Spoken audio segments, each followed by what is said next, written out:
Now, I noticed that a lot of people on this call are unfamiliar to me, which suggests to me that you maybe don't know what the alternative is. So a couple of very brief words about that. We're a political platform that asks the question, if politics is broken, what's the alternative?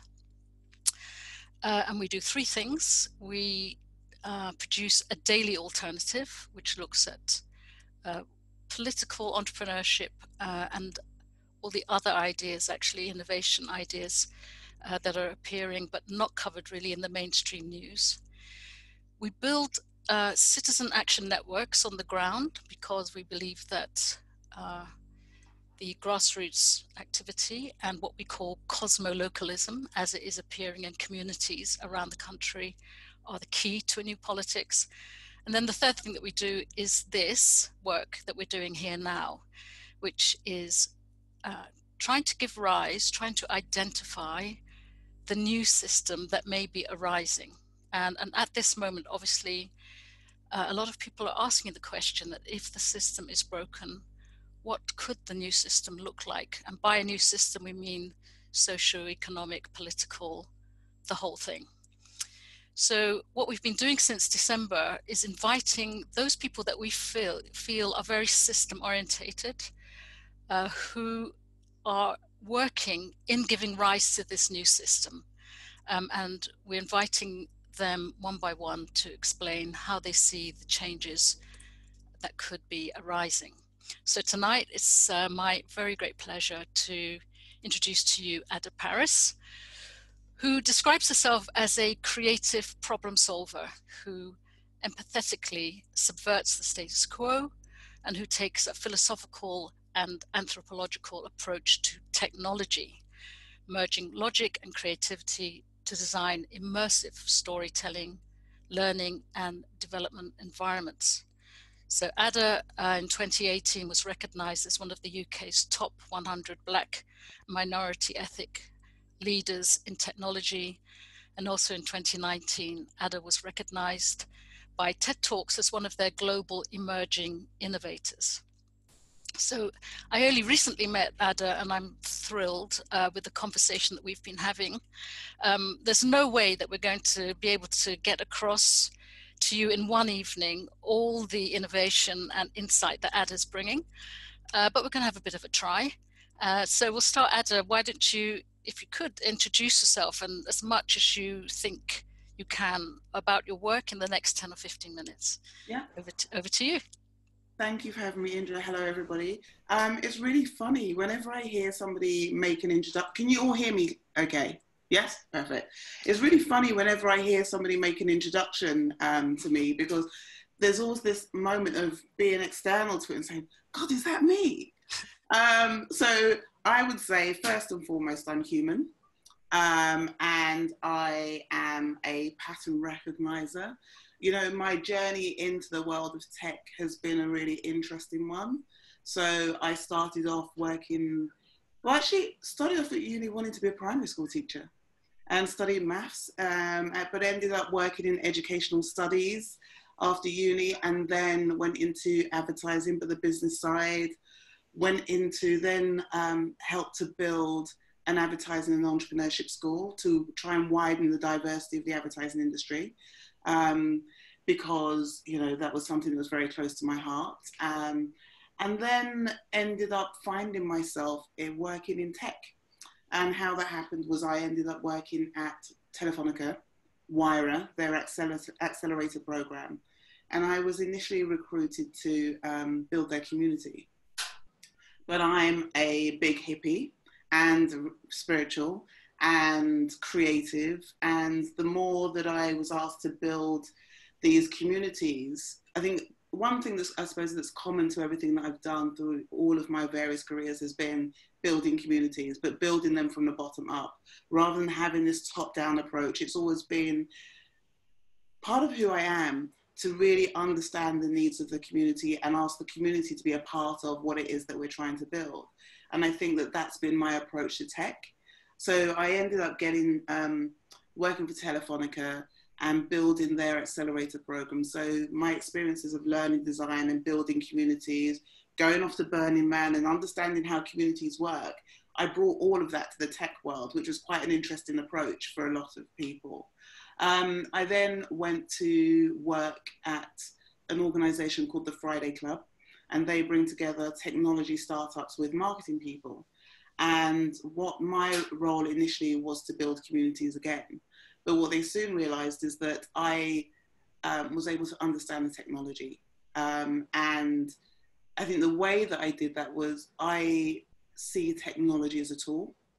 It's something that we can use. So I look at what's the problem that we're trying to solve first, rather than what's the tech. And so that was always my approach to these things. And so working with the Friday Club and various organizations, what I did was look at where's the human within this. So for example, I was organizing an event on transhumanism and cyborgs and all these weird and wonderful things. And I get the tech. I don't have to understand how to design it, how to code it. That's not my forte, and I'll probably lose my patience trying. So I have big respect for anybody that can do. But my approach is, how is this tool going to impact our sense of identity? How's it going to impact the stories that we tell about ourselves, about each other? How do we come together to tell group stories? Because to me, culture is collective storytelling, and culture should be organic. And so what I looked at was, where's the gap between the external story that's being projected and the internal behaviors? And how can we use tools, technology, to help us bridge some of those gaps, and making sure that at the same time, those cultures are quite fluid, because cultures will, if we believe that cultures are based on the collective stories of the individuals, then they should change and they should reflect that. And so for me, technology has always been a tool that can help us should be, not always has been, depending on whose hands it's in, but it should be a tool that is used to help us do that. I also then looked at how can we use technology and tools to help us understand the impact that we want to have. And one of my big things has always been human potential. So what is our measure of success, and how do we bring in a measure of human potential, or a recognition of human potential within those systems? And then the final bit is, so what happens was, you look at identity, we look at culture, we look at economics, and how do we make these things sustainable? So that's when you start to look into circular economies and what's the impact. So for me, economics is really production, consumption, impact, and how you make those sustainable. And technology, to me, technology is a tool that can be used to help us do that, rather than the other way around. So when you look at identity, culture, economics, the last bit is ecosystems.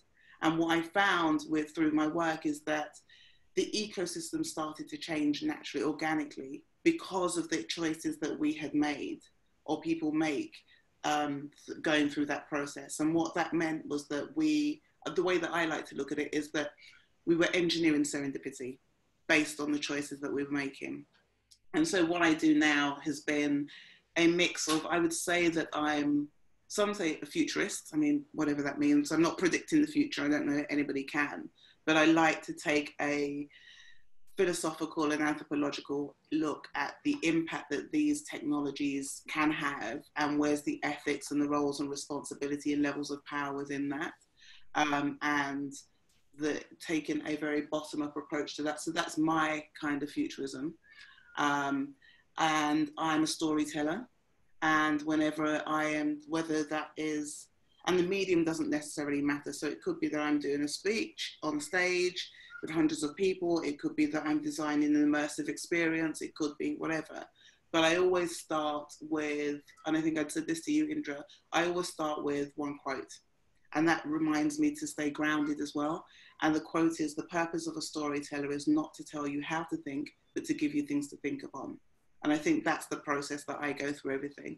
And so that is how I operate. So consulting, storytelling, and designing immersive, experiential experiences. Mm. So I'm just going to ask Adah a few questions before we move it back over to the big audience. So, immediately when I listen to you, it feels like such a natural fit between what you're doing and what you're imagining that we could be doing more of in the future. Yeah. But in reality, it hasn't worked out that way, has it? And technology has actually seemed to, in many ways, seems to stop us becoming organic or stop us relating better to each other.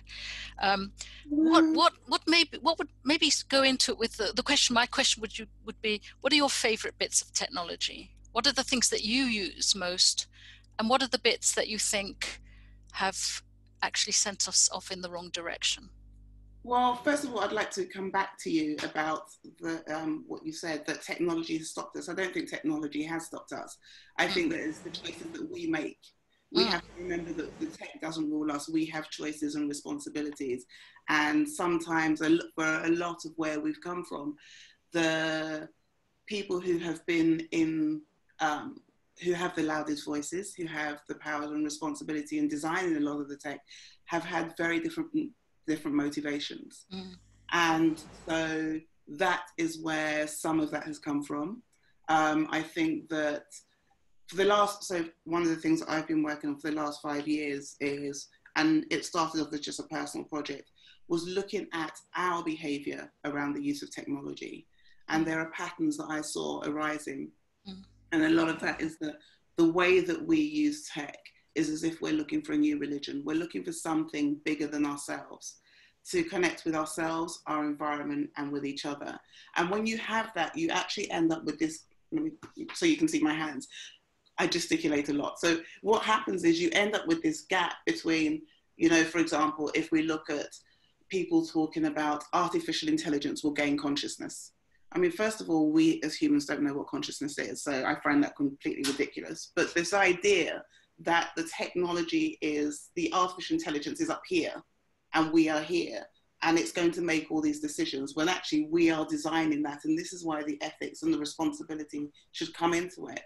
But if we look at the way that I started to look at that, if we remember that I said that technology is a tool, then there are other tools that we're using to do exactly the same thing. Belief systems, so spirituality and belief systems, they're plant medicines and technologies, their spirituality, the behavior is the same. It's just that the tool or the technology is different. And my interest lies in how you start to bring those different worlds together to solve problems. And so for me, if we're looking at, do I have a favorite piece of tech? It depends. The futurist part of me would probably say my mobile phone, which is probably more a computer than a phone. I mean, how many times do we actually phone people? The artist in me would say my pencil and my notebook. The pencil is a tool, it's a piece of technology. The everyday person of me would say my glasses, because without them, I probably cannot see. And so they're all different tools, I think it's about our understanding of how are we using these things to connect with ourselves, our environment, or with others, and how are we using them to augment ourselves, or augment our intelligence. And so when you hear people talking about the fourth industrial revolution, what that really means is that we are using technology to merge the lines between the on and the offline world. If you hear the fifth industrial revolution, we're using technology to augment ourselves, and to make us smarter. I mean, glasses, if this is a tool, then I've been using it to augment myself to help me see, and so we're also in this era of the Anthropocene, which is, this era where we recognize the impact that we as humans have had on the planet, on the environment. And I believe that we're at the intersection of all of those. And what it really comes down to is, what does it mean to be human? And where are the ethics, the roles, responsibilities, and levels of power within that? And what is value? And actually, any piece of tech, for me, tool that can help us start to look at those two things and redefine those things, then with doing it from a perspective of inclusion and diversity, then I think that that's a great start. Sounds, yeah, I couldn't agree with you more. So in this moment that we're in now, so, you know, this COVID moment, it's quite paradoxical, isn't it? Because on the one hand, we're being asked to isolate ourselves at home. But Mm. on the other hand, it feels to me as if we're getting more connected in other ways. So some of the conversations, for example, that I'm having online, conversations like these, you know, people in Zoom rooms everywhere, connecting sometimes with friends and sometimes with strangers, but in a strangely intimate way, it seems to me. Um, what do you make of this moment, from a sort of developmental point of view? Do you see this as a moment of possibility, or how Yeah. does it what does it feel like Yeah. to you? So I recently wrote a piece, a Medium post on this, on the coronavirus and being human. And I started with two quotes. The first is, stars can't shine without darkness. Mm. There's a lot of this coming, but actually there's a part of me that feels it had to happen. And the other one is a quote that my mother, or something my mother used to say to us as children when we were naughty and we didn't listen: those who can't hear must feel. And I think that we've got to a time where the coronavirus has, it has impacted us as a species, and it doesn't discriminate based on ability to pay or educational attainment, or it doesn't recognize human borders and boundaries. And I think that what we are, and there are three things that I can see happening, three lessons I think that we can learn from this. The first is that, as I said, the virus doesn't recognize human borders and boundaries. We have created those, and we have used those to segment and to privilege and all these different things. What I'm seeing is a response that seems to be working is if people start to mimic some of the behaviors of the virus and create these decentralized systems of trust and transparency.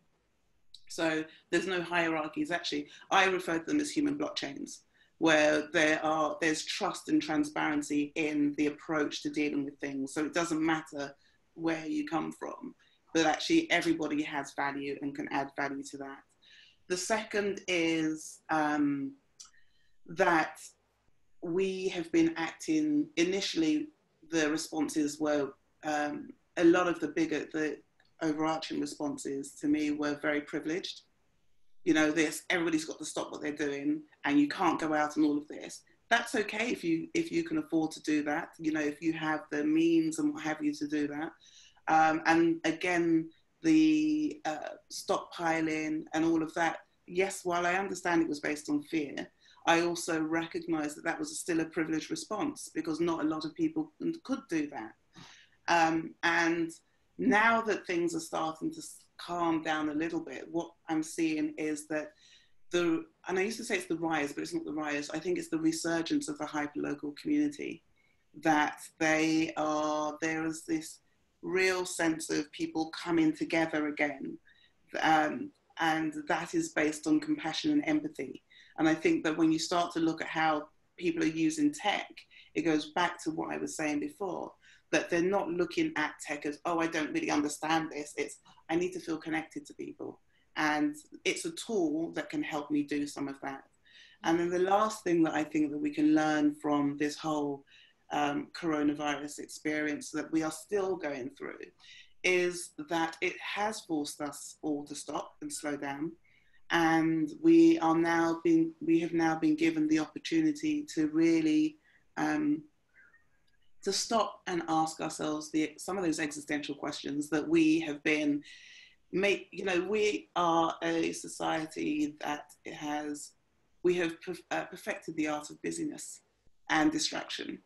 And actually, this has given us the opportunity, whether we like it or not, to slow down and ask ourselves those questions of, what does it mean to be human? Who am I? Where can I find the others? All of these big questions, and then make some real choices about what is the role that we want to play. And for me, a lot of that comes down to this idea of this question that I've asked before. what kind of ancestor do we want to be? What kind of legacies do we want to leave behind? Because we now have a massive global species opportunity to do that. And I think everybody can look at, where do I want to be? How do I want to be remembered? And how can technology, these tools, different tools, enable me to do that? Great, thanks very much. So that's kind of our opening salvo, if you like, and it was very enjoyable. Thank you. I'm going to hand over to Maria now, and Maria, can you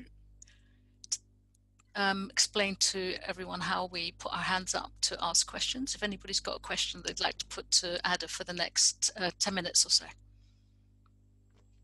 Yep, so just over in, well, I actually can't see this because I don't have the raise hand, but somewhere there is a raise hand button. It's in so the participant. If you press on the participant box at the bottom of your screen, you'll see that on the right hand side that you can raise your hand through that box. Yeah. So if you have a question to Adah, please raise your hand in that way, and then I'll give you the word. So the first question is from Mayela. Hello, hi Adah. Hey. Since the House of St Barnabas some time ago. I know, how are you? I appreciate the virus knows no boundaries, but what it does do is it highlights the inequities. And I wonder how we transcend that. How do we move towards a more equal society that extends beyond those boundaries that have been put in place by social constructs? I think having conversations like these, you know, I don't think it's down to one person to make a decision about how that is done, but I think everybody has the opportunity to take responsibility for their own engagement in shaping the, you know, reshaping the, I keep at the moment, I'm quite obsessed with the idea of isms, you know, looking at the old isms, capitalism, socialism, all of these different things, and looking at the ones that weren't, you know, they weren't working. Were we sold a lie? Why do we believe that? And now, can we come together? And technology, I think, especially if we're talking about Zoom kind of conversations, is enabling more of us to get together and have some of these conversations. My hope is that these conversations turn into action.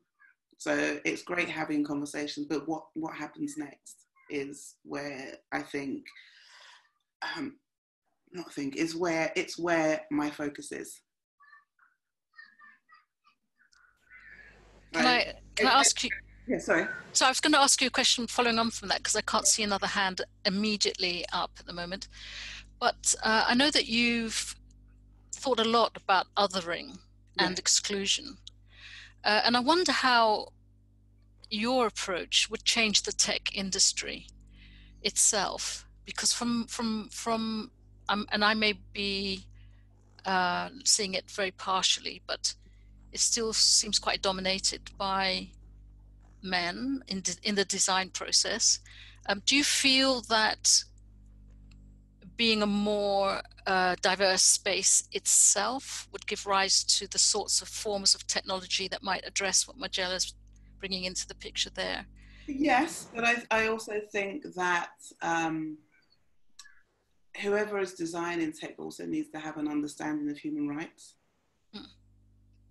You know, as you know, so if you're going to be coding something, then you have to understand human rights and have the basic, you know, even the most basic understanding of what that means. And when we talk about diversity, then yes, definitely. But I think that diversity of gender and ethnicity and life experience and socioeconomic background and all of those things. I mean, last November, I ran a roundtable discussion on the design. How do you keep the design of future tech human at the Tate Modern? And that was an open roundtable discussion with anybody who wanted to turn up to one of the Tate Lates. And it was a 4-hour discussion using the framework that I've designed. But what was beautiful was that anybody could turn up and join the conversation, and they did. We had my 71-year-old mother. We had the young guy who had just been released from prison that day who wanted to see art, which is amazing. All sorts of people came and joined in the conversation. And what was beautiful was that nobody had to understand how tech worked. They didn't have to understand how to code it. They had to understand their own relationship with it and how it helps them connect to themselves, others, and what have you, but how does it help them tell their own story? And what they did as a result of that conversation was they decided to come up with their own manifesto for the design of future tech that represented all of their views. And they said they felt that anybody who then wants to design technology should sign up to that manifesto because it then represents them. And I think that in a way that's what I'm doing. So I'm building this new, I say new, it's not new, it's old, it's ancient. It goes, a lot of the stuff I'm looking at is looking at the past, looking at ancient wisdom, old technologies, looking at nature, biomimicry to understand some of quantum physics even, to look at some of the patterns of life, the things that have already been there, to see how can we use these other ways of knowing, other wisdom to help us design future solutions. Yeah. So, sorry. There's a question. Oh, there are two questions. Yes, great. So Naomi.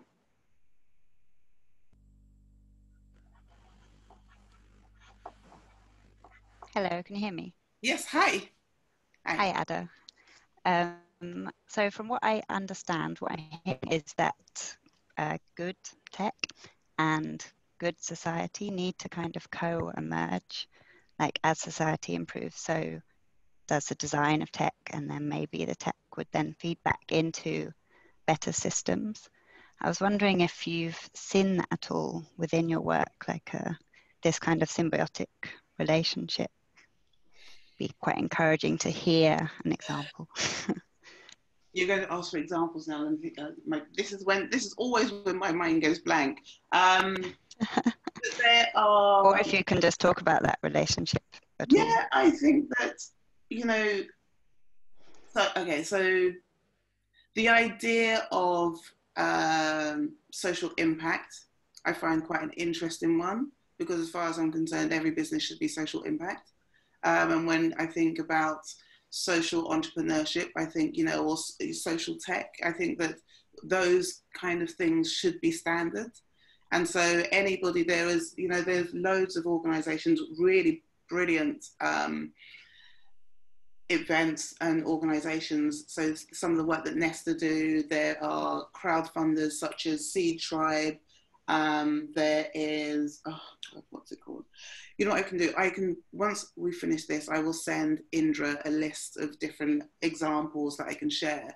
But there are so many different people working on, and now I have this great light coming through the window. There are so many different organizations and individuals working in this area that it is becoming, I think it's what keeps me optimistic.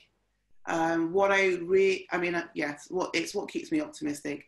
What I'm trying to do is, rather than reinvent the wheel, is create spaces where we can bring all of those different people together, because it's difficult. It can be difficult. It's not impossible, but it can be difficult to navigate your way through to try and find where everybody is, and everybody's doing their own thing. And I think that was, if I'm honest, that was one of my frustrations at work with working with some accelerator programs, that technology accelerator programs, that they're, whilst yes, people are developing great tech, everybody's still working on their own thing, and there's still this level of competition rather than coming together to work for the greater good. And so that is what I'm trying to do. And there probably are some great programs out there that are doing that. And I mean, if I look at what's happening now in this current climate, some of my own networks, global networks, people are coming together and putting aside the fact that they may be competitors to say, there is something bigger than us that needs solving. And my piece of tech may be a part of the solution to that. Or it may be that actually I have an idea that can help you work on that. But I think that that's what is needed right now. It's what's been needed for a long time, if I'm honest. But it's what I think this situation, this current pandemic, has enabled people to see past a lot of that and say, okay, put the competition aside. We need to work on something that is bigger than us, and everybody can contribute towards that. How am I going to do that? So we're seeing the rise of hackathons. You know, there's the COVID-19 tech handbook that a friend of mine put together, and now that's gone global. And, you know, these things are out there. It's just a matter of trying to find them. And, you know, so anything that I can do to help amplify some of that, that's what I will do. Thank you. Hopefully that was helpful. Yeah, that was great. Thank you. Mayela, did you have another question, or? I do. Sorry. I'm wondering about how you address the issue around algorithms that are inherently discriminatory, and they're just perpetuating the same systemic discrimination, and how do you address those so that we're not simply reproducing what that already exists in terms of inequalities within society and moving forward, because everything's built on the same kind of thing. So I don't personally get involved with a lot of the algorithmic work, but there are organisations such as and I love the name, the Algorithmic Justice League, who are doing some amazing work and I've forgotten her surname, but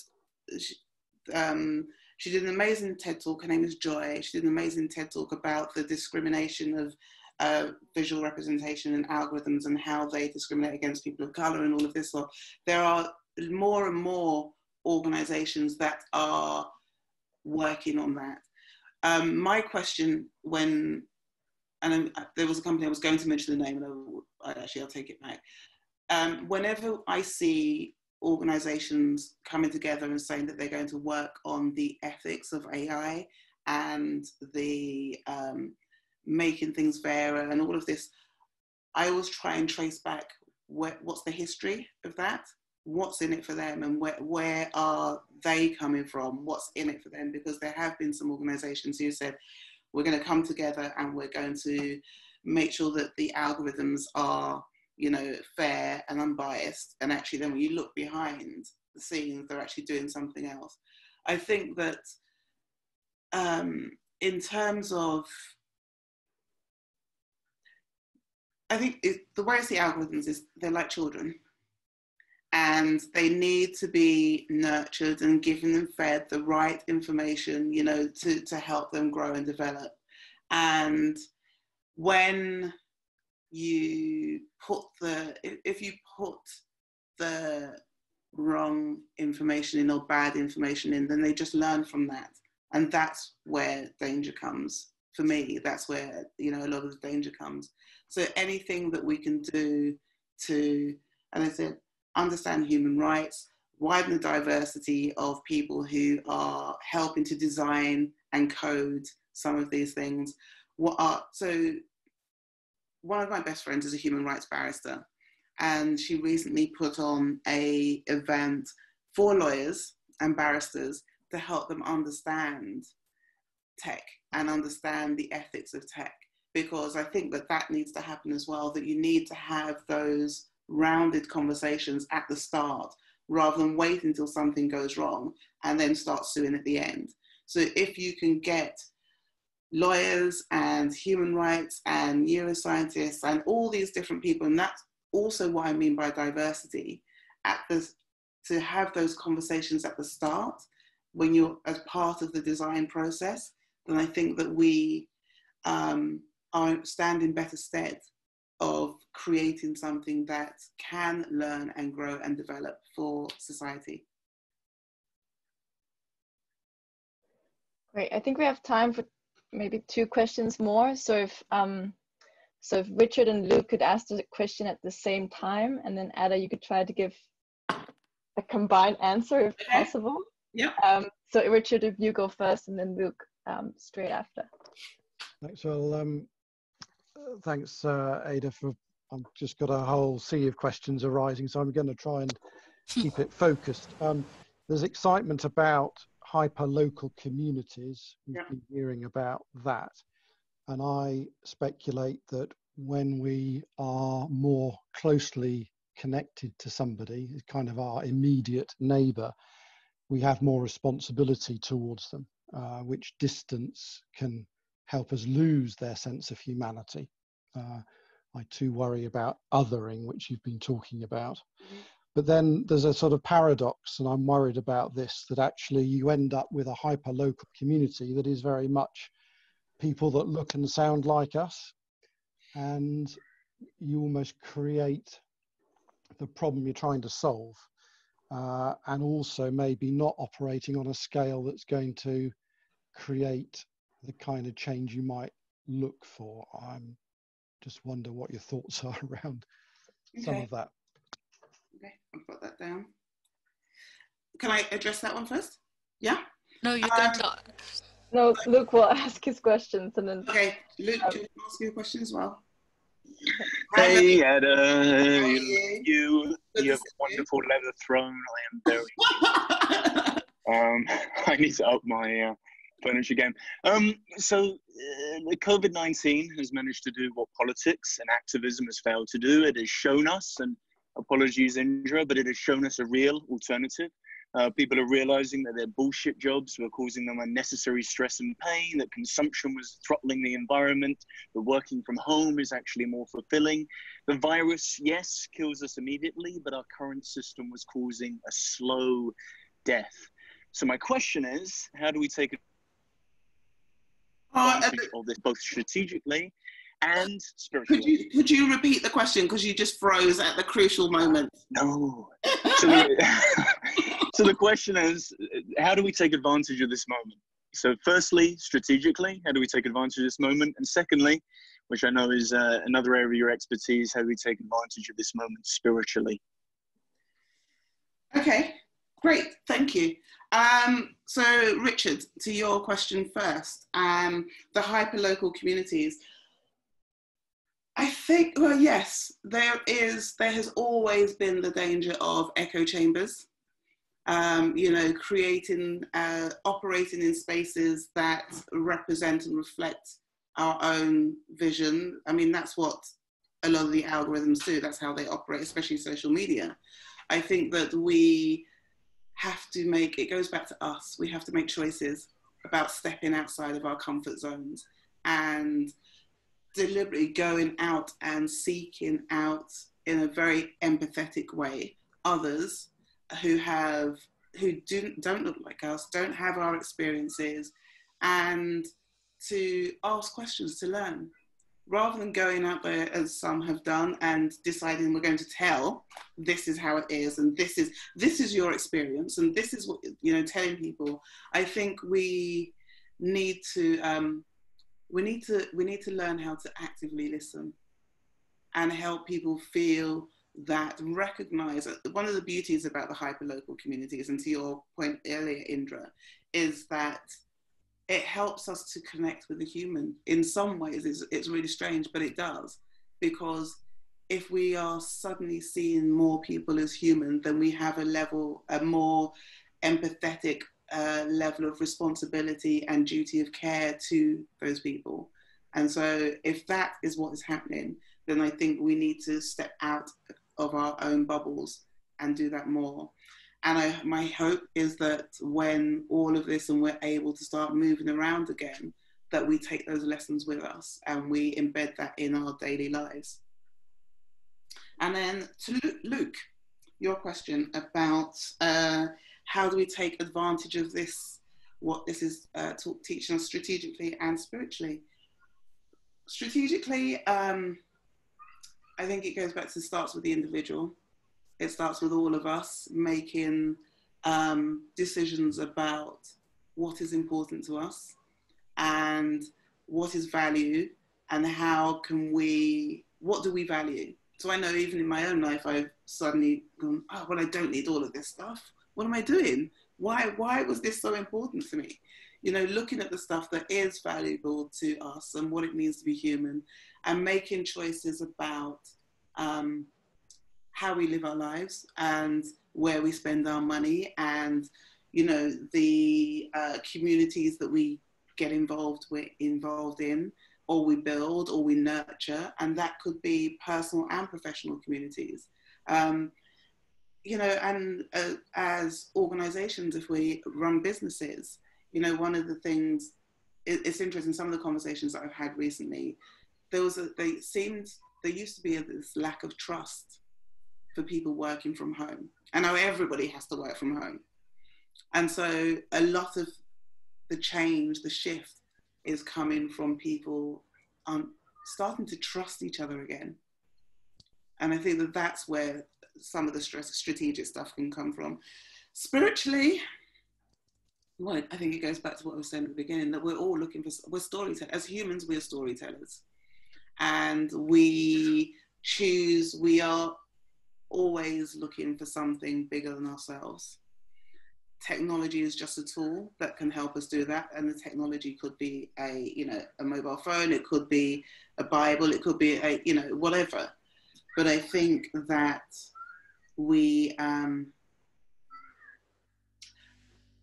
how I do it, how I see myself, how I am progressing and hope to emerge through this, is that every day I make a conscious choice to be present for myself. And I decide that, wake up and say, okay, this is what I'm feeling, and it's okay. And I'm going to sit in this feeling and understand that this is not just, on the one hand, we are all going through this together, but on the other, it's still a very personal experience because of the context that is to all of us. And I think on the spiritual level, that rather than comparing ourselves to each other, that as we have done, which has created a lot of competition, to recognize that we're all human and we're all going through this, and that it's a bit like when you're on the aeroplane and they say the oxygen masks are going to drop down. We can't help anybody else if, we have to put our own one on first. And if by me saying that I am going to choose to be present for myself first means that I'm then able to help anybody else, then to me that's spirituality, that's mindfulness, because what I'm doing is I am observing myself first. And I think that all other things can stem from that. So when we talk about mindfulness and meditation and all of those things, to me what that actually is observing ourselves. Or I remember I was at an event and having a conversation with a beautiful Buddhist guy who said to me, we have to remember that we have to hear ourselves when we're talking. And so that's what I do. That to me is the spirituality bit of it. We have to hear ourselves. Don't recognize the human in everybody else. Their version of human may be different than our version of, the realities of that, but they're still human, and that's where we start. So hopefully that answers your question. Great. We'll take the last question from Ross before we go into breakout rooms, and then there'll be time at the end to ask questions as well. So okay. Over to Ross. Hi, Ross. Hi, Adah. Really lovely to join everyone for this session. I'm just quite intrigued about your perspective. I'm an educationalist myself, so I'm very interested in kind of futures education, sustainable learning, thinking about hope and utopias, and how we can kind of support young people to kind of vision their future and explore what potential there is.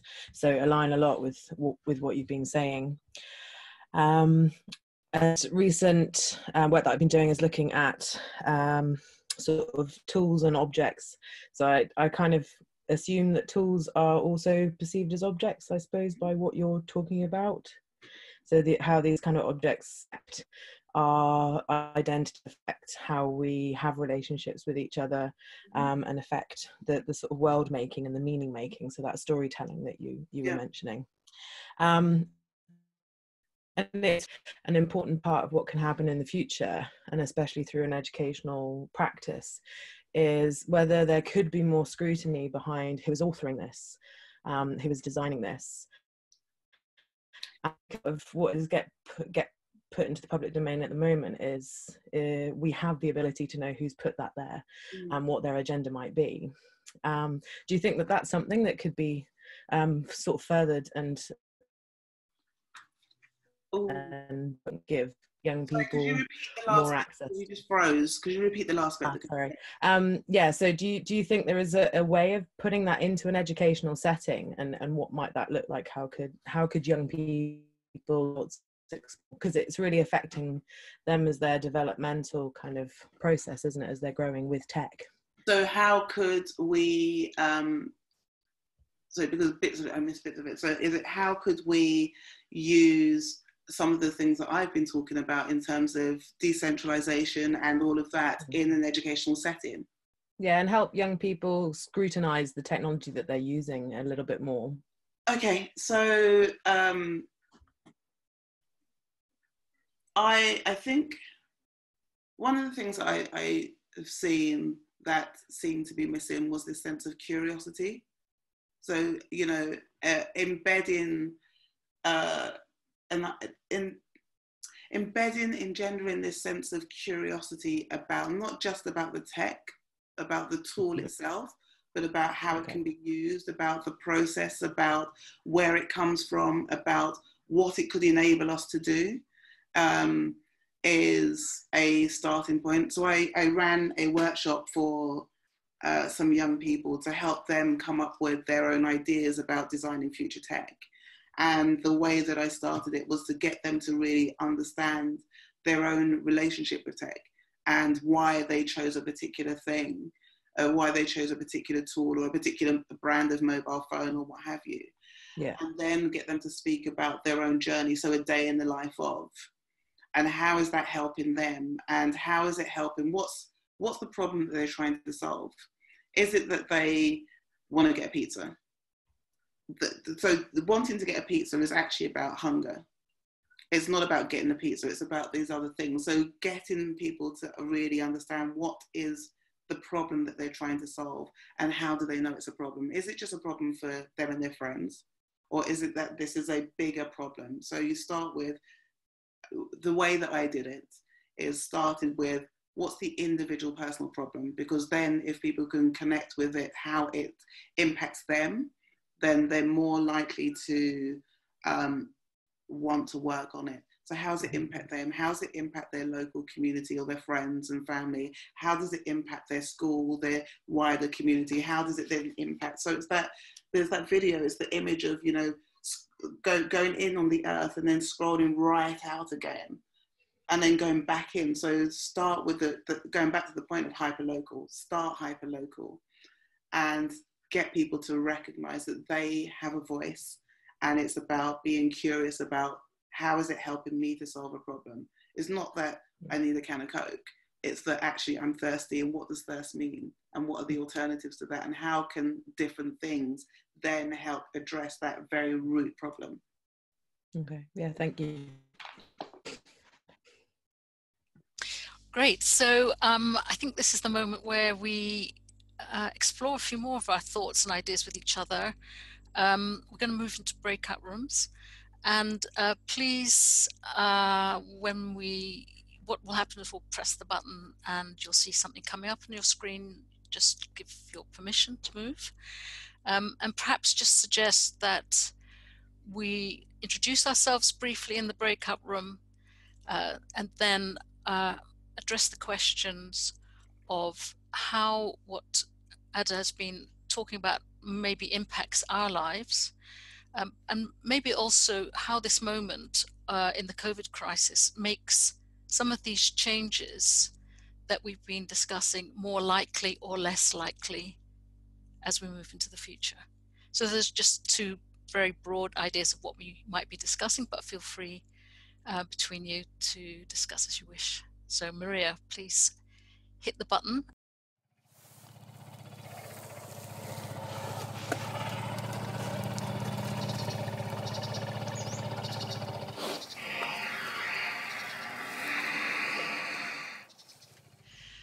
So I think another round of questions probably. In theory, we have another 15 minutes or so. If you'd like to either put another question, or in fact, this might also be a moment to share some of what you were talking about in your room, so that Adah can also hear what we're talking and thinking about. Again, the same process of put your hand up first, then Maria will call you out. I would like to hear people's thoughts on what I said, and kind of what are some of the key takeaways, because for me this whole thing is not just about talk, it's about action. So what are some of the key takeaways, and is there an ask that they may have for people in this virtual room? Great. Who'd like to start? Brian.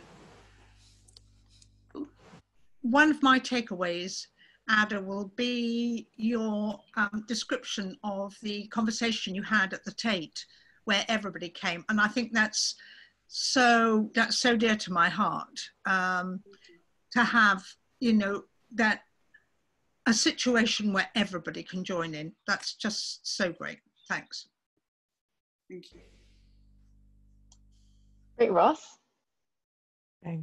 Hi, yeah, we had a really wonderful conversation in our little group, and one of the things that we kind of ended up discussing at the end there was the predicament of an awful lot of students at the moment who are at home being educated, and the inequalities of access to technology and being able to access the learning materials. And you were mentioning Tristy, weren't you, about that there isn't really collated data on actually who has devices, who has tech, and what the inclusivity of that is, and what the implications are then if we're going to kind of utilize tech further into the future, and it be a core kind of element of relationships and building communications. So that was quite an interesting takeaway, I think, for us. Yeah, I mean, to the point I made earlier, that a lot of the response a lot of the initial response has been very privileged one, and it's made the assumption that we all have access to internet and Wi-Fi and what have you. I mean, I remember waking up one day in my flat and just floods of tears, because I suddenly went, God, with all the things I'm complaining about, at least I have access to clean running water. And so that is a very sobering thought. But then if we recognize that, my next question to myself is, okay, so what am I going to do about that? What is my role? What do I actually want to do about that? And if we're talking about education of young people who the system is going to change, now it has changed, who don't have access to tech, what can I do? So one of the things that I could do is reach out to the people that I know in tech and say, who's going to donate? I've seen those kind of campaigns going on, but it also means that there also has to be a level of education around the use of those tools. So just giving access is one thing, but actually an education to how to use them is another. Yeah, we added a little bit to that as well when we were discussing it. Yeah. Thank you. Does anyone from our group want to share?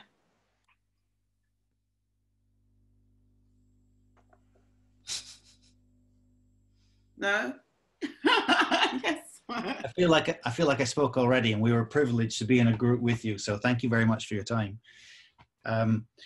I guess we covered we have very many different points, whether it's ethics or whatever it is. I guess the point that I tried to raise, which I think we covered a bit, was your question about whether COVID was going to help or not, and our to make this happen. It's at the point Adah was making, it's in our hands whether this is an opportunity, it's positive or negative. The cynic says the system will find a way to use our tools, our new ideas, to adapt them back to making the old world work again in some way and make it limp along a little bit longer. And they will resist the kind of changes that probably have been needed for a long time, that people have been trying to implement for some time. But these conversations do help us to present that alternative and give an alternative narrative to make those things work. And I do hope that even just having that conversation for those whatever it was 5 minutes is helpful at driving that forward. And it is a privilege that we have, those of us who have the time to do this kind of conversation. But I guess we're putting back in with that privilege to try and maybe help some more people and drive that conversation forward. Yeah.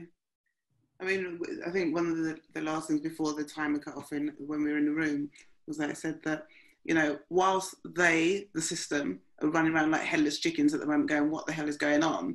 Now is the time for us to strike and do something. So I'm all for that. You know, they have no idea what's going on. The system is not, it can never, people keep talking about when we go back. We can't go back. I mean, we already know that what we had before was screwed anyhow, and we can't go back to that. So we might as well, that's making an assumption that everybody wants to do that. I will speak for myself. I definitely want to be involved in shaking that up in some capacity, and I can't do it on my own. It would be very narcissistic of me to think that I could do it on my own and that I have all the answers. I don't. And that's the beauty of these kind of conversations of saying, well, there are lots of other people who have lots of different insights. And so this, to me, is a human blockchain. The way I look at blockchains is that they are just decentralized systems of trust and transparency. Everybody who is a part of this has a valuable contribution to make. And there is no hierarchy within that. And so having these kind of conversations where together we come up with some strategies for change, and then we all take responsibility to implement that. That's how it works. That's the system that I'm trying to build. Yeah. I feel like I get up and yay. So I think I might take the opportunity right here to make sure, Adah, that you're involved in the work that we're doing going forward, which is to build the citizens action networks, design the tech that will help people to move into the future in a more connected way. I was in a conversation with Roxy earlier on. We've been working for some time in many areas, including, you know, cooperatives, commoning, citizen action network building. There's a lot of possibilities, but there's also a real sense that and Roxy was describing, I don't know if you want to contribute here, Roxy, how some of the tech can really give rise to polarization, not to connection or not to relationship building. And in the event of, you know, polarization being an option, we have to really work hard to build the, you know, the connective tissues and the connective kind of technology that allows deliberation, decision making, participatory budgeting, all of these things. But it's quite a commitment to building that stuff in a moment where the resources are so low. At the same time, I don't feel that we can ignore that there's going to be quite a concerted effort from business as usual to shift us back into, you know, service to the growth economy, become, you know, mega consumers again, and actually we'll probably move into a scenario where, you know, we're going to lose some of the regulations that we had before that was protecting our environment, protecting us our rights. You know, we could be moving in the opposite direction from the top. So what we're doing at the Alternative is really, you know, trying to hold the space for building the relationships between people in communities across the system, telling a new story about that.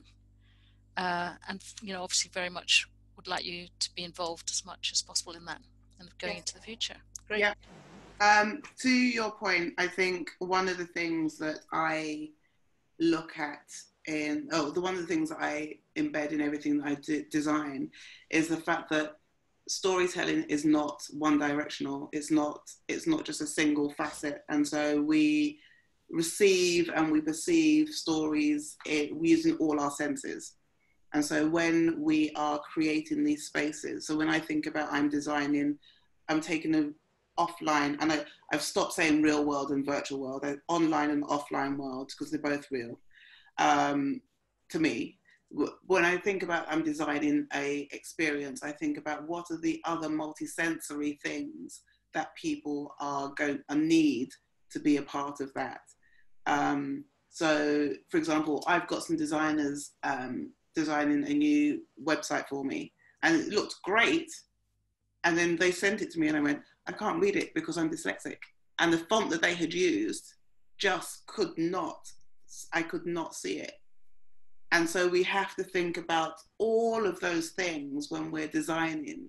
And that is why when we talk about the diversity of people who are involved in creating the algorithms and or the tech and the systems that we're going forward with, we need to make sure that we include everybody, or a wide range of people within that, because that's the only way that there are some things that I won't think about that are front of mind for other people.